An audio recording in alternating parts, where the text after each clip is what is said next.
বেশ ভালো লাগে।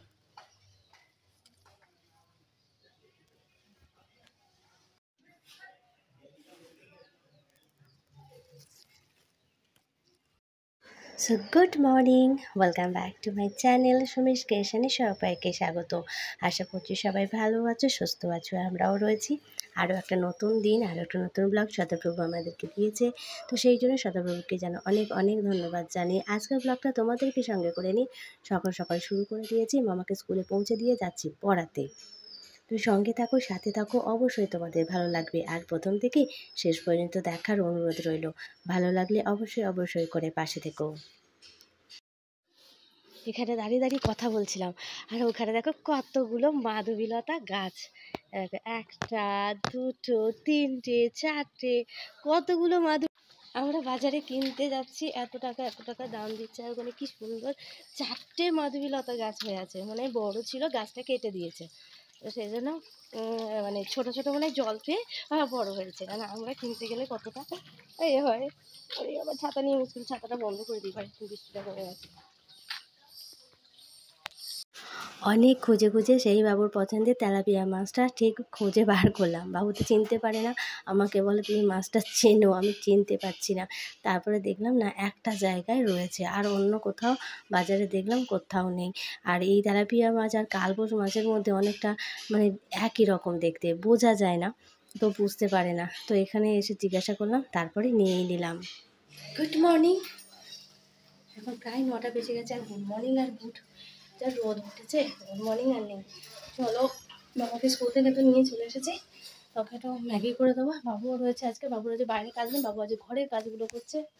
এই যে কি বক্স যত সম্ভব এগুলো সব সারানোর কাজ, তো ওগুলো করছে। আর আমি ঝট করে রান্না বসবো। আজকের অন্য দিনে আমি গ্যাসে রান্না করে নিচ্ছিলাম, আজকে যেহেতু সময় আছে তো সেই জন্য আজকে আঁচটা ধরিয়ে দিয়েছি। আঁচটা ধরতে থাকুক, ততক্ষণ মামাকে একটুখানি ম্যাগি করে দিই গ্যাসের মধ্যে, দিলে ও খেয়ে নেবে। আর আমি দেখি একটু তরকারি রয়েছে, তো সেটা দিয়ে আমরা সকালে টিফিনটা করে নেবো। প্রায় 9:30 বাজে, এখনও টিফিন, খিদেও পাচ্ছে। ভাতটা বসিয়ে দেবো, আলু ভাতের ভাত। আর হচ্ছে তোমার ওই যে মাছ নিয়ে আসা হয়েছে, তো মাছটা ঝাল করতে বলেছে, সর্ষে দিয়ে ঝাল। তো এই হচ্ছে আজকের রান্নাবান্নার আপডেট। জানালাগুলো সেইভাবে খুলতে পারছি না, প্রথম কথা মানে রোদের তেজ রয়েছে, আর দ্বিতীয়ত একটু ধুলো বেশিরভাগ আসছে, ওই কারণেই জানলাটা সকাল থেকেই বন্ধ রেখে যাই, এসে একটুখানি সময়ের জন্য খুলে দিই। তো এটাই একটুখানি খুলে দিলাম, আর ওদিকটাও একটুখানি খুললাম, আর হালকা হালকা করে একটুখানি ঢাকা দিয়ে রাখার চেষ্টা করছি, যাতে ধুলোটা না হয়। পরিষ্কার করার পর দ্বিতীয়বার পরিষ্কার করতে না খুব বিরক্ত লাগে। তো এই দিকটাও ওই সাইডটা খুলে রেখে দিয়েছিলাম, আর এই দিকটা খুলে দেবো এখন। বেশ গরম হয়ে গেছে, আর রোদটাও বেশ তেজ হয়েছে। চলো এবারে মামাকে একটুখানি ম্যাগি করে দিই। তো ম্যাগি রেডি হয়ে গেছে, নে। ম্যাগি রেডি হয়ে গেছে, একটু গরম আছে, থাক, ঠান্ডা হোক। এদিকে রান্নার জোগাড় শুরু করে দিয়েছি, আলু দেবো এবং বাবুর জন্যই দেবো, আমার ভালো লাগছে না, ও আলু ভাতে না হলে ওর খাওয়া হবে না। এদিকে মাছের টমেটো আর ওই শাকটা বার করেছি, তো সেটাই হচ্ছে রান্না করবো। এদিকে কড়াইটা গরম হয়ে গেছে, ঝটপট করে মাছগুলো লাল লাল করে ভেজে নিই। একটু কড়া করে না ভাজলে বাবুর অসুবিধা হয়, সব কিছুতে বাবুর দিকে তাকিয়েই করা হয়। মেয়ে আমার মাছ দেখে আগে মাথাটা আছে কিনা দেখে নিয়েছে। আজকের মাথাটা বলেছি যে মাঝখান থেকে একটু ভাগ করে দাও। আমার মেয়েটা মানে ঠিক মতন করে খেতে পারে না, আর মাঝখানটায় ভাগ করে দিলে দুদিক সুন্দর করে ভাজা যায়। তো রয়েছে, দুদিন ধরেই খাবে। এদিকে বাবুর আবার একটা কাজ পড়ে গেছে, কাজ ঠিক নয়, ওই যে জিনিসপত্রগুলো কিনতে যাচ্ছে, তো সেটা দেখাচ্ছি, সেটা পরে। একদম লাল লাল করে মাছ ভাজা রেডি হয়ে গেছে। ছাদে গাছগুলো সকাল থেকে একটু দেখিনি, অনেকগুলো ফুল ফুটেছে, যা রোদ, বাপরে বাপরে।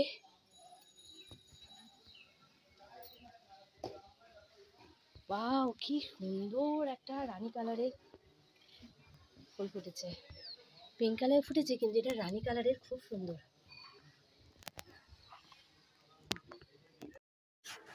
কালার নিয়ে কোনো কথা হবে না, মানে এটাই শুধুমাত্র এই কালারে দিয়েছি, মানে সব কটা যখন ফুল ফুটবে তখন কতটা সুন্দর দেখতে লাগবে। ওই যে দূরে পিঙ্ক কালারগুলো ফুটেছে। একটু হালকা আছে কিন্তু বেশ সুন্দর। এগুলো তোমার সিঙ্গেল পাপড়ি, তো এগুলো এখনও ফুটিনি। এটা বিভিন্ন কালার আছে, বুঝতে পারছি না। আগের বারে মানে সাদা আর হলুদ পেয়েছিলাম, জানি না কি আছে। এটা তোর কোনো জবাব নেই, জাস্ট অসম। একটু ছায়াই করে দিয়ে একটু আবার আনা হচ্ছে না। এদিকে মাছের ঝোল কমপ্লিট। মামার মাছটা, মাছের মাথাটা আমি ঝোলের মধ্যে দিইনি, কারণ ঝাল হলে আবার খেতে পারবে না, সেই জন্য ওটা মানে লঙ্কাটা দেওয়ার আগে তুলে দিয়েছি, তারপর লঙ্কাটা দিয়ে আমরা দিয়েছি। আর যেটা মুখটা দেখতে পাচ্ছ, বিকাল থেকে পড়তে বসিয়েছি, মুখটা ভার হয়ে বসে আছে। বিকাল থেকে মুখটা ভার হয়ে বসে, বিকাল থেকে পড়বে না। আর যে পরীক্ষা পড় না না, বইটা দেখে পড়ো, বইটা দেখে পড়ো, তারপর লিখবে। না উপরে আমি এখানে আংটা কেটে নিই, আমি এখানে আমার সঙ্গে একটু করো, তারপর আমি নিচে যাবো, তখন তুমি করবে, বেশ না? পেয়ালাটা দেখে নাও।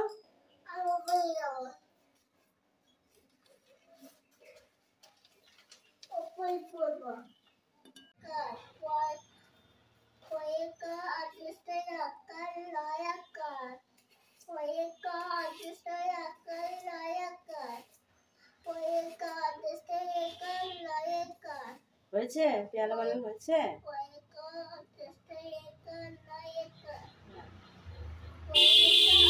হয়েছে? পেয়ালা বানানো হয়েছে? বলো। বইটা উল্টে দাও, বইটা উল্টে দাও, ওটা লিখে গেল। এখনো হয়নি। তাঁতি নাও, তাঁতি নাও, তাঁতি নাও।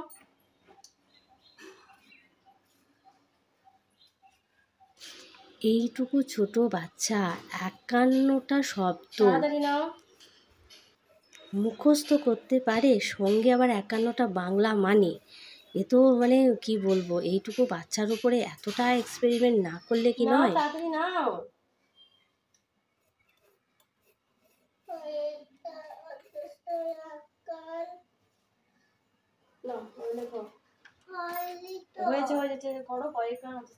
আজকের ব্লগটা এখানেই শেষ করছি, কারণ ওকে পড়াতে হবে, তো সেই কারণেই টাটা। ভালো থেকো, সুস্থ থেকো।